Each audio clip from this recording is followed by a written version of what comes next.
Avis vascular centre మన దేశంలోనే the best varicose vein hospital. ఈ బిగ్ బాస్ అగ్ని పరీక్ష ప్రాసెస్ ఏంటి?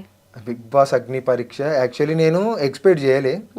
నాకు ఖరగ్పూర్ నుంచి రమ్యశ్రీ అని ఒక అమ్మాయి కాల్ చేసి చెప్తుంది 6 o'clock అప్లికేషన్ క్లోజ్ అయిపోద్ది, బిగ్ బాస్ అగ్ని పరీక్షకి ఇట్లా ఆడిషన్స్ పెట్టారు, ఒక వీడియో పెట్టు, మ్యాక్స్ నువ్వు సెలెక్ట్ అయిపోతావు ఎందుకంటే నువ్వు ఇంత చేసావు కదా అని చెప్పి నాకు చెప్తాది. అయినా మనకి సెట్ అవ్వవు, నేను వాక్లు నేను సైక్లింగ్ ఇచ్చేసుకుంటాను, ప్లీజ్ నన్ను ఇన్వాల్వ్ చేయొద్దంటే లేదు అట్లీస్ట్ ట్రై చేయి, వస్తే వెళ్దాం లేదంటే లేదన్నది అనమాట. హాఫ్ అన్ అవర్ టైంలో నేను 3 minutes వీడియో కొట్టాలి, నా ఇంట్రడక్షన్ ఇవ్వాలి, నేను ఏం చేసా ప్రతిదీ చెప్పాలి. బట్ నాకు అంత టైం లేదు. ఫస్ట్ అయితే అప్లై చేసేద్దాం, నెక్స్ట్ ఇంకేమన్నా కానీ అప్లై చేసిన, ఫోన్ నెంబర్ మెయిల్స్ ఇవన్నీ ఇచ్చేసి అప్లై చేసిన. అండ్ సెకండ్ డే నేను వీడియో కొడతాను, ఈరోజు అప్లికేషన్ అయిపోయింది రేపు వీడియో పెడతాను, జస్ట్ ప్రదీప్ ఇది చేశాడు అంతే, ఏం చేయాలనుకున్నా 2 ముక్కల్లో 30 seconds వీడియో పెట్టేసి క్లోజ్ చేస్తాను. సో కాల్ చేస్తారు, మీరు ఇలా level 2కి సెలెక్ట్ అయ్యారు, మీకు ఇట్లా జూమ్ ఇంటర్వ్యూ ఉంటుందని చెప్పి మా గురించి పర్సనల్గా నేను సీరియస్లీ నేను లిటరల్ షాక్ అయిపోయాను. ఇట్లాంటి క్వశ్చన్స్ కూడా అడుగుతారా అన్నది నాకు ఈ అగ్ని పరీక్ష నుంచే తెలిసిందనమాట. ఒకవేళ నీ గర్ల్ ఫ్రెండ్ ఉంటే నువ్వు ఆ అమ్మాయితో ఎన్నిసార్లు ఫిజికల్గా కలిసావు అని చెప్పి క్వశ్చన్ చేశాను. అగ్ని పరీక్ష లైక్ రియాలిటీ షోకి ఈ క్వశ్చన్కి సంబంధం ఏంటో కూడా నాకు అర్థం కాదు. ఓకే నీ గర్ల్ ఫ్రెండ్ ఉంది, నువ్వు ఫిజికల్గా కలిసినావు అనడానికి ఎన్నిసార్లు కలిసినావు అనే దానికి చాలా తేడా ఉంటుంది. ఒకవేళ నీ గర్ల్ ఫ్రెండ్ వదిలేసి ఇంకొక అమ్మాయి వచ్చి కమిట్మెంట్ అడిగితే నువ్వు ఇస్తావా? ఒకవేళ నీకు పెళ్ళి అయితే పెళ్ళైన తర్వాత ఇంకొక వాళ్ళతో అక్రమం సంబంధాలు పెట్టుకుంటారా? మీ నాన్న ఇట్లా ఉన్నాడా, మీ అమ్మ అట్లుందా? అసలు లిటరలీ ఇంకా ఎందుకు మాకు అవసరమా ఇది అనిపించింది. బట్ ఎక్కడో ఒక చిన్న హోప్, అరే మేము అనుకున్న లక్ష్యానికి కొంచెం ఒక స్టెప్ దొరికింది, సో ఇక్కడ మేము గట్టిగా మాట్లాడి మార్చవచ్చు అన్న ఒక థాట్ ప్రాసెస్లో ఇంకా ఇచ్చేసాం. 1.5 hours జరిగింది. నాకు ఎవరెవరికి ఎంత జరిగిందో తెలియదు కానీ నాకు ఒక్కడికి 1.5 hours జరిగింది ఇంటర్వ్యూ. చాలా బ్యాడ్ క్వశ్చన్స్ అడిగారు, బట్ ఇంకా తప్పక చెప్పుకోవాల్సి వచ్చింది అనమాట. అండ్ level 2 అయిపోయిన తర్వాత level 3 గ్రూప్ డిస్కషన్. జీడీకి వెళ్ళినప్పుడు కూడా మంచిగా ఫైట్ చేసినాం, అక్కడ కూడా ఒక 200 questions బుక్లెట్ ఇచ్చారు, అందులో కూడా సేమ్ ఇవి అక్రమ సంబంధాల గురించి, నువ్వు ఎవరితో ఉన్నావు, ఏం చేస్తున్నావు, ఇవే ఉన్నాయి. అవి కూడా మేము రాయాల్సి వచ్చింది. అది అయిన తర్వాత level 4 అక్కడ సామాన్యులకి ఎట్లాంటి వాల్యూ ఇచ్చారు అన్న దాని గురించి ఫుల్ క్లారిటీ వచ్చింది అనమాట. సామాన్యులకి ఒక మంచి అవకాశం, మీ టాలెంట్ని మీరు ప్రూవ్ చేసుకోవచ్చు అన్న దాంతో మమ్మల్ని వాడుకున్నారు అనమాట. 3 రోజులు పిచ్చి కుక్కలు లేక తిప్పించుకున్నారు స్టూడియోస్ చుట్టూ. మార్నింగ్ షార్ప్ 8:30కి ఉండాలి అని చెప్తారు, నైట్ 1 గంట 2 గంటలకు పంపిస్తారు బయటకి, ఆడిషన్ అవ్వదు. 80 members సెలెక్ట్ అయితే Day 1 జరిగిన ప్రతి ఒక్కళ్ళకి కూడా 1 hour నుంచి 1.5 hour ఆడిషన్ జరిగి వాళ్ళకి నచ్చిన వేలో వాళ్ళు ఎంజాయ్ చేస్తారు, వాళ్ళకి కావాల్సిన వాళ్ళని సెలెక్ట్ చేసుకున్నారు. Day 3 5:30 నుంచి నైట్ 12 వరకు జరిగిన ఆడిషన్ మొత్తం కూడా అన్ఫేర్ జరిగింది అనమాట. అక్కడున్న టీంకి కూడా తెలుసు, బిగ్ బాస్ టీంకి తెలుసు, ప్రొడక్షన్ టీంకి తెలుసు, మాకు మేకప్ వేసిన ఆర్టిస్టులకు తెలుసు, అందరికీ తెలుసు. అక్కడ ఒక 20 members అగ్ని పరీక్ష స్టేజ్ మీద ఉంటారు, ఎందుకంటే మా 20 members కూడా డిఫరెంట్ మైండ్స్ ఉన్నాయి. అక్కడికి వెళ్ళిన అక్కడ సీసీ కెమెరాలు చూసినా కూడా తెలిసిపోద్ది మేము ఎంత యాక్టివ్గా ఉన్నాం. మేము రియల్గా బిగ్ బాస్ హౌస్లో ఉంటే మాకు టాస్క్లు ఇచ్చినప్పుడు మేము ఎలా ఉంటాం ఏంటి. 80 members-ని ఇద్దరం కలిపి ఎంటర్టైన్ చేశారు, ఉప్పల్ బాలు అండ్ భరత్వి, వీళ్ళిద్దరు కలిసి ఎంటర్టైన్ చేశారు 3 days ఇద్దరు కలిసి. సో వీళ్ళకంటే తోపులు ఇంకెవరు ఉంటారు. సో ఒక్కొక్కరిది ఒక్కొక్క వర్షన్ ఉంటుంది. అండ్ మాకు పర్టికులర్ రీజన్ చెప్పకుండా 3 rates ఇచ్చి పంపించేశారు అనమాట. 5 minutes ఒక రూమ్ లో కూర్చిపెట్టి మీరు ఇదే మాట్లాడాలి, జడ్జెస్ దగ్గర ఇవే క్వశ్చన్స్ ఉన్నాయి, మీరు ఇవే ఆన్సర్ చేయాలి, ఇవి కాకుండా మీరు ఎక్స్ట్రా వర్డ్స్ మాట్లాడొద్దు. 5 minutes-లో మా గురించి చెప్పాలి, ఇంప్రెస్ చేయాలి, గ్రీన్స్ కొట్టాలి. అది ఎలా పాసిబుల్ మాకు అర్థం కావట్లేదు. అండ్ రియాలిటీ షోకి మేము ఎవరినైనా ఎందుకు ఇంప్రెస్ చేయాలి? మా ముందున్న సెలబ్రిటీలు అయి ఉండొచ్చు, బట్ మేము ఆ పొజిషన్, మేము కూడా స్టేజ్ మీద ఉన్నామంటే మేము కూడా సెలబ్రిటీస్ తోటే కదా. కామనర్ అంటే సెలబ్రిటీ, మేము చూస్తున్నాం కాబట్టి టీఆర్పీలు వస్తున్నాయి, మేము సపోర్ట్ చేస్తున్నాం కాబట్టి సినిమాలు హిట్ అవుతున్నాయి, అన్నీ వెళ్తున్నాయి. అట్లాంటిది సామాన్యుల పేరు వాడుకొని మమ్మల్ని ఎలా మీరు తొక్కేస్తారు?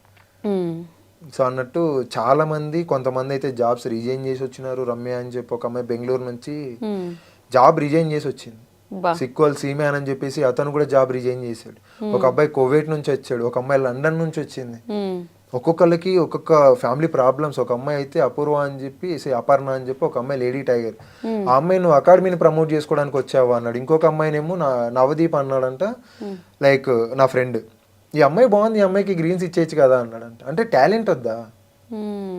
సో చాలా వరెస్ట్ గా మాకైతే అన్ఫేర్. ఫస్ట్ టైం వింటున్నాం అంటే బిగ్ బాస్ అగ్ని పరీక్ష ఇది season 2 కాబట్టి season 1 ఎలా జరిగింది అనేది ఎవరికి తెలియదు. బట్ season 2లో ఈ కైండ్ ఆఫ్ క్వశ్చన్స్, నిన్న ఒక ఇంటర్వ్యూ చేస్తే వాళ్ళు కూడా ఇదే చెప్తున్నారు.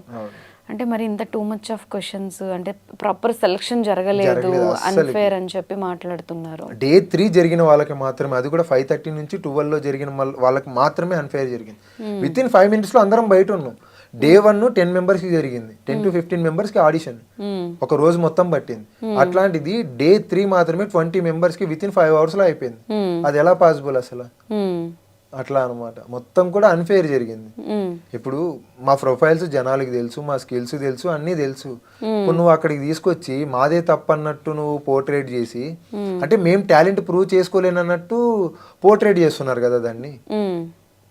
అట్లా అయిపోయింది అనమాట. మా దగ్గర స్కిల్స్ ఉన్నాయి, మాకు ఒక టాపిక్ ఇవ్వలేదు, ఛాలెంజ్ ఇవ్వలేదు, అసలు నువ్వు ఏ టాస్క్ ఇవ్వకుండా నువ్వు ఎట్లా రిజెక్ట్ చేసావు, అది కూడా మా పర్సనల్ లైఫ్ లో జరిగిన క్వశ్చన్స్ ని బేస్ చేసుకొని మమ్మల్ని ఎట్లా రిజెక్ట్ చేస్తారు. సో బిగ్ బాస్ అగ్ని పరీక్ష అనేది అంత ఫెయిర్ కాదు అని చెప్పి మాట్లాడుతుంది. ఇప్పుడు మీకు అసలు రెడ్స్ ఇచ్చారా, గ్రీన్స్ ఇచ్చారా, మిమ్మల్ని ఏ రీజన్ చెప్పి బయటికి పంపించారు? నాకు ఇచ్చిన రీజన్ ఏంటంటే లైక్ నేను క్లియర్ గా చెప్పాను, లైక్ ఏంటి నాకు సపోర్ట్ లేకుండే కాబట్టి నేను పాదయాత్ర చేసిన, మా మదర్ డ్రీమ్ నన్ను యాక్టర్ని చేయాలి అని. సో ఫస్ట్ నాకు ఒక గుర్తింపు అని నన్ను నేను తెలుసుకున్న తర్వాత నేను దీంట్లోకి వద్దాం అనుకున్నా అని నేను క్లియర్ గా చెప్పిన. అంతా బాగానే ఉంది, వాక్ చేసినావు, సూపర్, వావ్ అన్ని చెప్పేసి ఫైనల్ గా రెడ్డి వెళ్ళి నువ్వు పాదయాత్ర చేసుకోపో అన్నారు. నాకు అర్థం కాలే. నాకు అప్పుడు లేకుండే, నాకు సపోర్ట్ లేదు కాబట్టి నేను అవి వేయించుకున్నాను. అదే నేనంటే నేను నన్ను యాక్టర్ గా చూస్తూనే నేను బిగ్ బాస్కి వచ్చేటోని కాదు. నా పాయింట్ క్లియర్ ఉంది, బట్ అది వాళ్ళకి అర్థం కాలే. నువ్వు వెళ్ళి పాదయాత్ర చేసుకోపో, నువ్వు అక్కడ 3-4 years నువ్వు వాక్ చేసే బదులు యాక్టింగ్ మీద ఫోకస్ చేసినంటే నువ్వు యాక్టర్ అయిపోతుండే అంటే నాకు తెలియదా? వాళ్ళు సజెషన్స్ ఇస్తే తీసుకునే స్టేజ్ లో ఉన్నానా? వాళ్ళకంటే ఎక్కువ చదివేసిన నేను లైఫ్, వాళ్ళు మా అయితే యాక్టర్స్ అయిండొచ్చు, తోపులు అయిండొచ్చు, వాళ్ళకంటే ఎక్కువ రియల్ లైఫ్ లో నేను ఫేస్ చేశాను కదా. అవును, మరి సో అది కొంచెం అన్ఫేర్ అనిపించింది. మళ్ళీ ఇప్పుడు బిగ్ బాస్ ఛాన్స్ వస్తే వెళ్ళడానికి ఇంట్రెస్ట్? నేను వెళ్ళను, ఎవరైనా వెళ్తానన్నా కూడా వాళ్ళకి క్లియర్ గా మొత్తం చెప్పేస్తాను, వెళ్ళమాకండి జరుగుద్ది. దానికంటే మనల్ని నమ్ముకొని బయట కష్టపడడం బెటర్ అని నా ఫీలింగ్. ఎందుకంటే అక్కడికి వెళ్ళిన తర్వాత ఎలాగో రికమెండేషన్లని, రాజకీయాలని జరుగుతాయి, చాలా జరుగుతాయి. వాటన్నిటికీ ఎందుకు ఊరికి వెళ్ళాలి, స్ట్రగుల్స్ ఫేస్ చేయాలి, మనల్ని మనం తక్కువ చేసుకున్నట్టు ఉంటది అనమాట. మన ఫేమ్ ని వాడుకొని వాళ్ళు టీఆర్పీలు తెచ్చుకొని మమ్మల్ని బ్యాడ్ చేస్తున్నారు. సో అది మీకు నచ్చలేదు చాలా. అసలుకి లిటరలీ నా జర్నీ మొత్తంలో నేను ఏ రోజు ఏడ్చాను నిన్న. రిజెక్ట్ అయినందుకు కాదు, అసలు ఏ రీజన్ చెప్పకుండా రిజెక్ట్ చేశారు అన్న దాని గురించి ఫ్రెండ్స్ అడుగుతున్నారు, ఫ్యామిలీ మెంబర్స్ అడుగుతున్నారు. అది ఎప్పుడైతే మేము సెలెక్ట్ అయ్యామని తెలిసిందో సోషల్ మీడియాలో మా నేమ్స్ వస్తున్నాయి, ఫోటోలు వస్తున్నాయి. ఏ రీజన్ తో రిజెక్ట్ చేశారంటే వెళ్ళి పాదయాత్ర చేసుకోపో అన్నారు, ఆ రీజన్ తో రిజెక్ట్ చేసినారంటే ఇది ఒక రీజన్ ఏనా అని మళ్ళీ మమ్మల్ని ఎదురుతున్నారు జనాలు. మీకు టాలెంట్ లేదు, మీరు అట్లా చెప్పుకుంటున్నారేమో అని. వాళ్ళకి తెలియదు కదా అక్కడ ఏం జరిగింది ఆ 3 days అన్నది. సో అలా జరిగింది. సో ఇవన్నీ కాకుండా ఇంకేం హార్ట్ బ్రేక్స్ ఉన్నాయి లైఫ్ లో? బ్రేకప్ ఒకటి, అండ్ ఇంకొక పాయింట్ చెప్పాలి, అడిగారు కదా ఇన్కమ్ సోర్స్ ఫ్రెండ్స్ కాకపోతే నువ్వు ఎట్లా సర్వే అవుతావు అని. నేను లాస్ట్ 1 year పెయింట్ పని చేసిన, పెయింటింగ్ వర్క్ చేసిన, ఐ మీన్ సోషల్ మీడియా ఆపిన తర్వాత. అంటే ఎవరి మీద డిపెండ్ అవ్వద్దు. ఇన్ కేస్ నేను వాక్ లో ఉన్నానంటే ఓకే సపోర్ట్ చేస్తున్నారంటే తీసుకోవచ్చు కానీ, బట్ ఎటువంటి వాక్ లేకుండా నా స్వార్థం కోసం నా ఫ్రెండ్స్ పెడుతున్నారు కదా, విష్ణు తెచ్చి పెడుతుండు, శివ తెచ్చి పెడుతుండు అని చెప్పి నేను తినలేను కదా. పెయింట్ పని చేసిన, బేల్దార్ పని చేసిన, అన్ని పనులు చేసుకుంటూ వచ్చిన నేను. అన్నీ చేసి కొంచెం ఫినాన్షియలీ సెట్ చేసుకుంటూ మళ్ళీ ఇప్పుడు గెట్ ఇన్ అవుతున్నాను అనమాట. ఇంకా బ్రేకప్ విషయానికి వస్తే నిన్ననే అయింది అనమాట లవ్ బ్రేకప్. నిన్న వెరీ రీసెంట్లీ అంతే, నిన్న బ్రేకప్ అయింది, ఈరోజు మీ ముందు ఉన్నాను. ఎన్ని ఇయర్స్ లవ్ ఉంటుంది?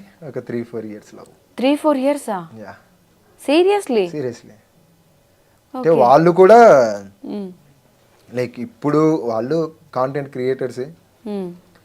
వాళ్ళ మైండ్ సెట్ ఏంటంటే ఇంకా నేను తోపు, నాకు ఆపర్చునిటీస్ వచ్చేస్తాయి, నేను ఇటే వెళ్ళిపోతాను ఇంకా, సో వీంతో నేను ఎందుకు ఉండాలి అన్న దాంతో ఎండ్ ఆఫ్ ది డే నాకు చెప్పిన రీజన్ ఏంటంటే నేను నిన్ను పెళ్లి చేసుకోను, నిన్ను లవ్ చేయను, కానీ నేను నీతోనే ఉంటా అన్న ఒక రీజన్ చెప్పారు. ఆ లాజిక్ నాకు అర్థం కాలేదు. తర్వాత ఇంకెవరినైనా చేసుకుంటావా అదేమన్నా ఉందా అంటే అది లేదు. వచ్చి నేను ఏమన్నా మీ ఫ్యామిలీతో మాట్లాడాలంటే వద్దు, నేను లవ్ చేయను, నేను పెళ్లి చేసుకుని కానీ నేను నీతోనే ఉంటా, ఇది రీజన్. ఈ రీజన్ పెట్టి నన్ను బ్రేకప్ చెప్పి వెళ్ళిపోయారు. మీరేం చెప్పారు దానికి? నేనేం చెప్పలేదు, నువ్వు ఎవరిని వదిలేసావు అన్నది ఇంకొక 6 months లో తెలుస్తుంది అని చెప్పాను. నువ్వు ఏ పొజిషన్కి వెళ్ళాలనుకున్నావు ఆ పొజిషన్ దాటి 100 times నేను పైన ఉంటాను. ఇప్పుడు తనకి ఫేమ్ వస్తుందని చెప్పి ఇంకా ఫేమ్ అయిపోతాననే భ్రమలో మిమ్మల్ని వదిలేసింది. భ్రమలో వదిలేసింది. కంటెంట్ క్రియేటర్స్ అంటే పరిచయాలు ఎక్కువ ఉంటాయి బయట, సో దాని గురించి అందరికీ తెలిసింది. బట్ నేను గుడ్డిగా ఎక్కువ నమ్మేసిన అనమాట. మదర్ లేదు కదా, సో ఎక్కువ కేర్ లవ్, సో మొత్తం ఎక్కువ తీసేసుకున్న హార్ట్కి గట్టిగా. అండ్ సీరియస్గా చెప్పాలంటే నేను నిన్న నైటే సూసైడ్ చేసుకోవాల్సింది. అయ్యో, అసలు ఎందుకు ఇంత పిచ్చి డెసిషన్? అంటే అట్లా అయింది అనమాట సిచ్యువేషన్ మొత్తం కూడాను. అంత డీప్కి వెళ్ళిపోయిండే. అంటే 4-5 years లవ్ అంటున్నారు కదా, అది కూడా మళ్ళీ బ్యాక్ టు బ్యాక్ రిజెక్షన్స్ కదా, సో తీసుకోలేకపోయినా మొత్తం లైఫ్ మొత్తం కూడా అన్ని ఫెయిల్యూర్సే యూ కనిపిస్తున్నాయి. డోంట్ డిజర్వ్ హర్ అనుకోవచ్చు కదా. అలా అనుకున్నా కూడా మొత్తం లైఫ్ మొత్తం కూడా అన్ని ఫెయిల్యూర్సే కనిపిస్తున్నాయి. ఏ డోర్ ఓపెన్ చేసినా ఫెయిల్యూర్, ఎటు చూసినా ఫెయిల్యూర్. స్టిల్ ఇప్పుడు కూడా అనిపిస్తుందా సూసైడ్ చేసుకోవాలని? ప్రస్తుతానికైతే లేదు. అంటే ఇగో మా తమ్ముడు కొడతారు మీ ఫాలోవర్స్ అందరూ, ఎందుకంటే 6 years లో మదర్ చనిపోయి అసలు ఇన్స్పిరేషన్ తీసుకుంటున్నారు. రూపాయి కూడా లేకుండా ఇంత ట్రావెల్ చేసి లైఫ్లో. మీరు చెప్పిన ఫ్రెండ్స్, ఇప్పుడు మా ఫ్రెండ్స్ ఎవరన్నా ఒక 10,000 కావాలని అడిగితే మళ్ళీ నెక్స్ట్ ఎప్పుడు ఇస్తావు అని అడుగుతారు. నీకేం కావాలో తీసుకో, తిరిగి అడగము అనేవాళ్ళు దొరకడం చాలా అదృష్టం. ఇదేమి ఫెయిల్యూర్ లైఫ్ కాదు కదా. ఈ kind of people, true people ఉండడం కూడా లైఫ్లో మేబీ ఒక కాజ్ ఉందేమో, ఇంకా పెద్దగా అచీవ్ చేసి అందరికీ ఎగ్జాంపుల్ అవ్వచ్చేమో. ఎందుకు పిచ్చి డెసిషన్స్, సూసైడ్ చేసుకోవడం, అది చేసుకోవడం? తీసుకున్నా, బట్ నైట్ ఒక ఇద్దరు క్లారిటీ ఇచ్చారు.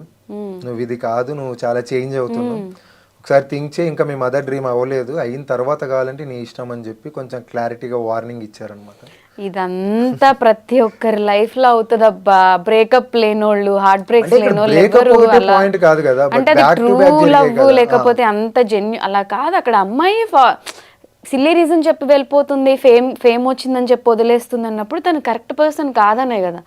అలాంటి వాళ్ళ కోసం డ్రీము, ఇన్ని ఇయర్స్ పడిన కష్టాన్ని వదిలేసి చచ్చిపోతే ఎవడు గుర్తుపెట్టుకుంటాడు? అయ్యో ఫాలోవర్స్ ఒకరోజు పోయాడరా అనుకుంటారు. అంటే నేను ఇదొక్కటే మెన్షన్ చేయట్లేదు కదా, అక్కడ బ్యాక్ టు బ్యాక్ అన్ని రిజెక్షన్స్ ఉన్నాయి.